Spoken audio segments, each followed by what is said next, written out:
Hey guys, happy March. We're getting closer. We're getting closer to spring. It's on its way. February was one of those months where it felt like really long and really short at the same time. Does that ever happen to you? I feel like that happens to me a lot lately. But it was a great month. A lot of wonderful things happened. I was so honored to be included at the Chicago Planner Conference, and I had so much fun speaking and meeting some of you and hanging out with some of my planner friends. So that was awesome. And Don had a shoulder surgery, which he's been needing for quite a while, and that was very successful, and he is recovering well. So that was a big thing as well. And we had a lot of winter weather. It's been very wintry, which I personally love. But that being said, I will admit that come like mid-March, I'm ready for spring. And it usually isn't really very springy here until like May. But I do enjoy the snow. And in fact, we just had snow this week, and it's been, I don't know, I find snow very magical. But yeah, that's kind of a little recap of the month. Oh yeah, we celebrated Donnie's first birthday, and we celebrated Don's birthday, and we celebrated my cousin Theo's birthday, and we celebrated my mother-in-law's birthday. There's a lot of birthdays in end of January, February as well. So lots of fun things, Okay, so let's jump into my favorites, and this is more stuff oriented than life oriented, but I like to hit a range of categories: clothes and accessories, personal care, home goods, multimedia, tasty treats, and then I pop in a couple of my favorite mommy picks at the end. So clothes and accessories. I've been all about the Lululemon Align pants. So these, I don't even know why I'm showing you these. I'm gonna pop in a picture of what they look like from their website. They're just yoga pants, right? But it almost feels sacrilegious to say just yoga pants, because they're yoga pants made with magical unicorn fairy dust powers. Okay, this is the softest, most comfortable pair of yoga pants. They are super, super light and kind of a fine material. Somehow they remain opaque. I am a little bit mystified by it. I bought myself these around Christmas. Yeah, it was like mid-December, because one of my nieces, Emma, who dances, asked for one from us for Christmas, because they're very expensive. They're like $100 yoga pants. That's like, whoa. But I've worn them every day since. Every day. I don't wear yoga pants as like an outfit. I like to wear jeans because I like the pockets. Not that I think there's anything wrong with that, but I just need a pocket. With little kids, I need to have a place to put my phone, basically. But I have been doing yoga every day since the beginning of the year, and I wear these for my 20-ish minute, 20 to 30 minute daily yoga practice, and they're just so comfortable. It's like another layer of skin, basically. That's how comfortable they are. And they wash well. I don't ever machine dry my yoga pants, any yoga pants at all. I always air dry, and I wash on gentle. I will say, my one gripe with these, and like I said, I have been wearing them every day, not a lot every day, like 20 to 30 minutes every day, but I have been wearing them every day, and there are a few days that I'll wear them all day. Not, that's very rare, like when both pairs of my jeans are dirty, basically. They've been pilling, which is such a big bummer. And it's not even like, they've been pilling in like the upper inner thigh area, which I kind of expect because my thighs touch. I'm sorry, I don't have a thigh cap. Whatever, I don't really care about that. But they rub, and so I do expect pilling in the thigh area. But they've been pilling on the tops of the legs as well, and that's not rubbing on anything. So I don't really know what that's about. And I don't wash them every single time I wear them, because like I said, I'm only wearing them for 20-30 minutes, and it's not a sweaty thing. It's not like a workout. I wash my workout crops like way more frequently. So I'm a little bummed about the pilling, and I'm wondering if it's just me or my pair. If any of you have the Lululemon Align pant, can you let me know if yours pill too, because I'm just a little bit bummed about it, to spend so much on something to have it pill. Regardless, I still love it, but I just wanted to let you know about the pilling in case, it's a big price tag to pay for something that pills like that, but maybe it's just me. So let me know, weigh in below. Okay, kind of keeping on the fitness related gear. I bought myself a new pair of trainers. These I wear only for fitness.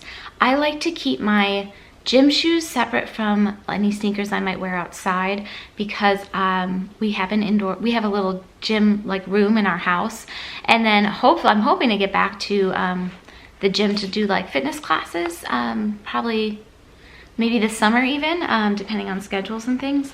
But I just like to have shoes that don't go outside, be my gym shoes. I like to keep them separate. And I've been wearing the gel A6, what are they called? The A6 Gel Craze trainer shoes. I had the two or the three, I think. My feet grew just a little bit after 2 pregnancies. I went from a 7 to a 7.5. Now I wear 8s in sneakers just to have extra room in the toe box. I have terrible bunion issue, especially worsened by pregnancy. And I find with spreading, you know, with a lot of weight bearing and things in gym activities, I want to have a little extra room. So I bought myself an 8 in these, and I really, really like them. They get kind of a funny mixed review on Zappos, which is where I buy most of my shoes, to be honest. Honestly, they work fine. I haven't had any issues that people noted in them in terms of like sliding or lack of support in the heel or anything. I haven't had an issue. I haven't experienced any of those problems, and I do a lot of side-to-side motion in the shoes and lunges and things like that where you're putting pressure on your legs in different ways. I haven't had an issue at all. So those have been great. So, let me grab my, because it's way back here, hold on. I mentioned I've been doing daily yoga since the beginning of January, and I've been doing that with Yoga with Adrienne, a YouTube channel. The content is completely free. I am a member of her community, which I think is about $10 a month, which I enjoy greatly, but she's great, she's awesome. I've been following her monthly calendars. I can't wait to, by the time this video goes up, I've started the March calendar, and it includes all of her free videos, so it's completely free, and I really highly suggest her. I did a whole video kind of talking about that, which I'll link for you. I celebrated a birthday at the end of January, and for my birthday, I bought myself a Manduka, I think that's how you pronounce that, Pro yoga mat. This has kind of been on my radar for, I don't know, more than a decade. I practiced on a jade yoga mat for the last maybe 6-ish years of doing yoga. I don't know, something like that, at least that long. And I loved it, and it was great. But I did find that after that long, I don't know if something about the mat like started to dry out a little bit. It just lost some of its grip. And I'm looking for a lot of grip in the kind of yoga I'm doing lately. When I was doing a primarily yin yoga practice, which is a lot of long held seated and reclined poses to get to like the Maya fascia and stuff, the grip didn't really matter as much, but now I'm doing much more flow, and I'm on my hands a lot more, and I'm on my feet too, and I need more grip. So I did quite a bit of poking around, and I decided after doing my research that I was going to finally bite the bullet.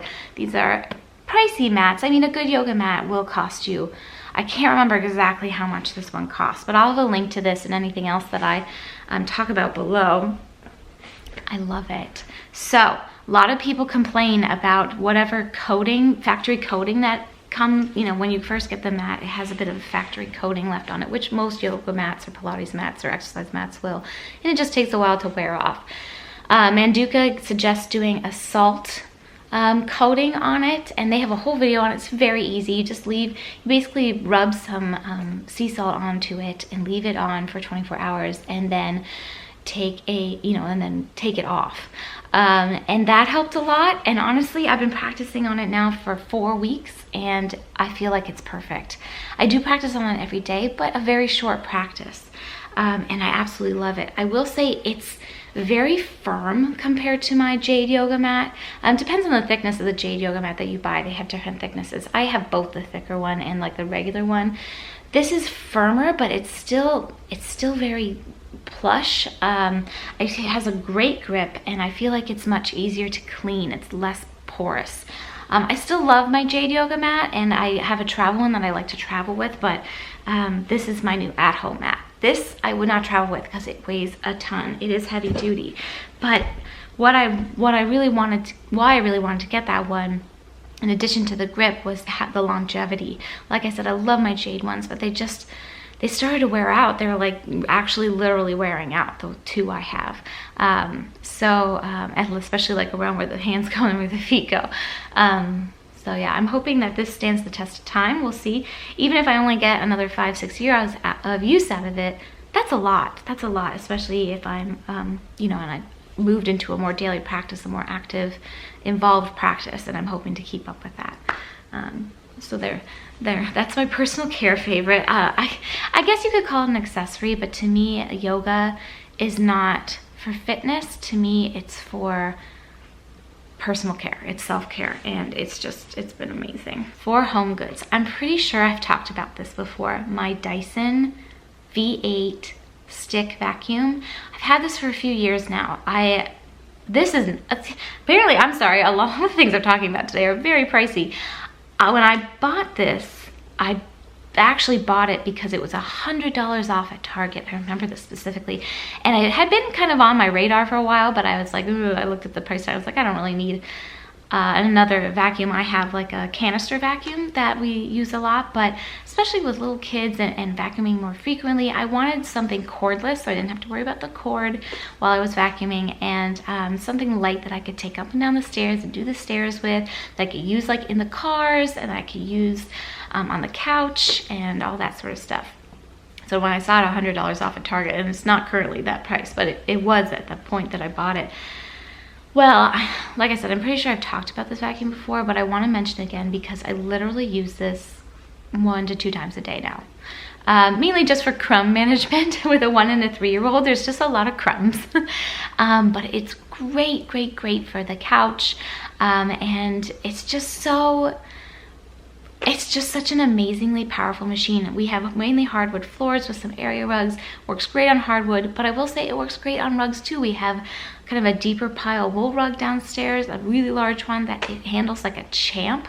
I'm always impressed at how it can handle carpet, because carpet, the canister vacuum is more powerful and better for that, but I'm telling you, the stick vacuum, I don't know how Dyson did it, put so much power into this little vacuum that you can hold in one hand.